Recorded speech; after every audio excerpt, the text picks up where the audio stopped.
वो देव हैं, महादेव हैं, वो भोले हैं, वो शंकर हैं, वो सबके स्वामी हैं, वो अर्धनारी हैं।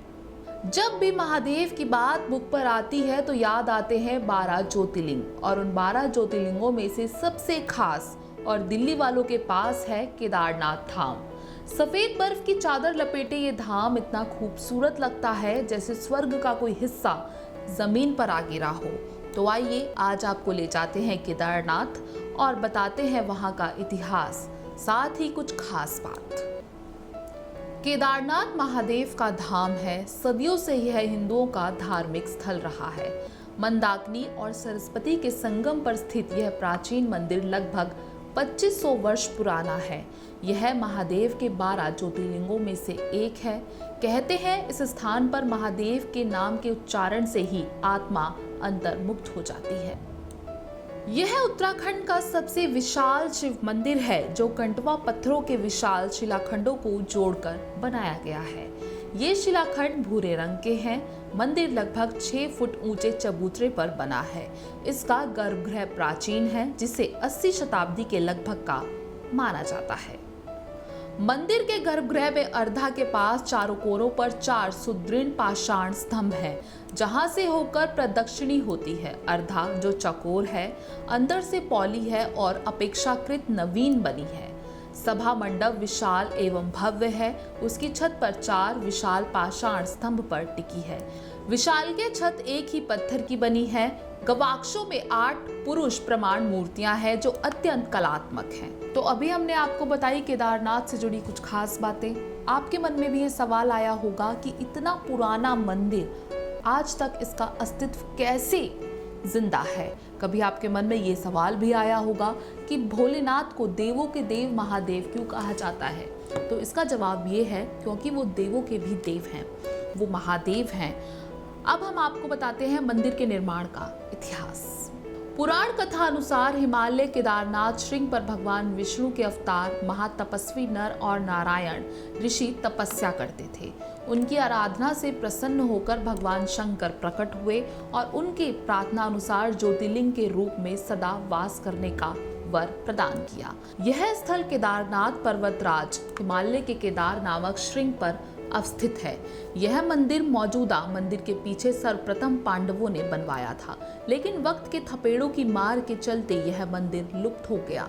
बाद में 8वीं शताब्दी में आदि शंकराचार्य ने एक नए मंदिर का निर्माण कराया जो 400 वर्ष तक बर्फ में दबा रहा। अब बात करेंगे केदारनाथ के बारे में कुछ अद्भुत बातों की। ये मंदिर 80 फीट ऊंचा और 80 फीट चौड़ा है। साथ ही इसकी दीवारें काफी मजबूत हैं। ये बेहद मजबूत पत्थरों से बनाया गया है। मेन मंदिर को करीब 6 फुट ऊंचे चबूतरे पर खड़ा किया गया है। अब यहाँ सोचने वाली बात यह है कि मंदिर बनाने के लिए इतने भारी पत्थरों को इतनी ऊंचाई पर लाया कैसे गया होगा, और अगर लाया भी गया होगा तो उसको इतनी खूबसूरत इमारत में तब्दील कैसे किया गया होगा। अगर आपके मन में भी केदारनाथ धाम जाने की बात आ रही है तो आपको हम बताते चले कि केदारनाथ धाम अप्रैल के आखिरी दिनों से लेकर नवंबर तक खुला रहता है। ऐसा इसीलिए क्योंकि वहां बर्फ ज्यादा पड़ती है। अगर वैज्ञानिकों की माने तो केदारनाथ का मंदिर 400 साल तक बर्फ में दबा रहा था, लेकिन फिर भी वह सुरक्षित बचा रहा। 13वीं और 17वीं शताब्दी तक यानी 400 साल तक एक छोटा सा हिमयुग आया था जिसमें हिमालय का एक बड़ा क्षेत्र बर्फ के अंदर दब गया था। वैज्ञानिकों के मुताबिक केदारनाथ मंदिर 400 साल तक बर्फ में दबा रहा, फिर भी इस मंदिर को कुछ नहीं हुआ। इसीलिए वैज्ञानिक इस बात से हैरान नहीं है कि ताजा जल प्रलय में यह मंदिर कैसे बच गया। अब बात करते हैं अगर आप केदारनाथ जाएं तो कैसे जाएं। केदारनाथ धाम पहुंचने के लिए अगर आप रेल मार्ग अपनाते हैं तो ऋषिकेश का जो रेलवे स्टेशन है वो सबसे पास पड़ेगा। यहाँ से टैक्सी का सहारा लेकर आप गौरीकुंड पहुंचेंगे। इसके बाद वहां से केदारनाथ धाम। अगर आप बस परिवहन से जाने में इच्छुक हो तो आप पहले गौरीकुंड पहुंचेंगे। इसके बाद आपको यहां से केदारनाथ जाने के साधन मिल जाएंगे। हालांकि यहां से आपको आसपास के अन्य स्थानों मसलन चमोली, श्रीनगर, टिहरी, देहरादून, ऋषिकेश, हरियाणा, चंडीगढ़, दिल्ली और उत्तरकाशी सहित अन्य जगहों के लिए बसें आसानी से मिल जाएंगी। अगर आप शिवधाम पहुंचने के लिए हवाई मार्ग अपनाना चाहते हैं तो आपको जॉली ग्रांट एयरपोर्ट उतरना होगा। यह एयरपोर्ट दिल्ली, तिरुवनंतपुरम, लखनऊ, मुंबई, बेंगलुरु के से कनेक्टेड है। यहाँ से केदारनाथ की दूरी 238 किलोमीटर है। यहाँ से आपको गौरीकुंड के लिए वाहन मिल जाएंगे। गौरीकुंड से केदारनाथ धाम की दूरी 14 किलोमीटर है। तो आज हमने आपको एक ज्योतिर्लिंग केदारनाथ धाम के दर्शन कराए, वहाँ की कुछ खास बातों को बताया। लेकिन तब भी एक बात मन में आती है कि जिस समय जल प्रलय आया था उस समय केदारनाथ धाम कैसे बच गया।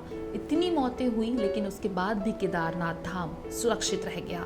दूसरी बड़ी बात, बर्फ में इतने साल दबे रहने के बाद भी केदारनाथ धाम के मंदिर का अस्तित्व नहीं मिटा। तीसरी बात ये, पंडित अनुसार जो कहा जाता है, केदारनाथ धाम में शिव का नाम लेने से आत्मा अंतर्मुक्त हो जाती है। अगर ये सब सुनकर आपके मन में बात आ रही है केदारनाथ धाम जाने की, तो हमने आपको वहां जाने का रास्ता भी बताया। अगर आपको हमारा वीडियो पसंद आया हो तो आप इसे लाइक जरूर करें। कुछ कमी लगी हो या बहुत अच्छा लगा हो तो कमेंट करके जरूर बताएं और हमारे चैनल महाकाल टीवी को सब्सक्राइब करना ना भूलें। धन्यवाद।